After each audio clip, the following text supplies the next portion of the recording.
Inspections are back on the purchase agreement, and today we are going to be talking about some of the things that we are seeing now as we are entering a market where homes are selling at a reasonable pace, but not lightning fast overnight in multiple offers like they were a few years ago. First of all, when we're out showing homes to buyers, we're starting to see things that really fall into one of two camps. We're seeing listings that are in absolutely pristine condition, or we're seeing listings that maybe are cosmetically updated, but there's little flaws that the buyer picks up on here and there. Some of them may be more inspection related items like fogged windows, where others might be more cosmetic like missing pieces of trim. Some of the things that we're seeing too from inspections are closing costs are coming back a bit. So if you look at some of the listings and you see seller contributions, those aren't necessarily finance related contributions. Those are more repairs, furnaces, roof, things like that. We're seeing more things like that happen from inspections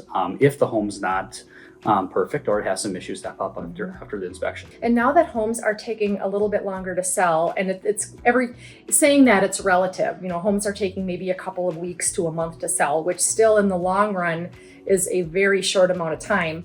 But it's longer than it used to be. It's longer than the market has been hyped up to be for a long time. So since they are taking a little bit longer to sell, we are seeing that buyers are taking a little more time. They are being a little more meticulous in their search, and they are considering the interest rates when they're paying for homes and calculating what they would have to be doing for these repairs. So hence the closing cost contributions are often requested as a part of the inspection negotiation. Yeah, they're definitely looking at the condition of the home as a big part of the financial commitment, Yes. right when they buy or down the road. Yes. If we can answer any questions for you on home inspections, financing, or the mindset of the buyer or the seller going into listing your home or purchasing a home, please reach out and let us know. Thanks for watching our video and have a great day.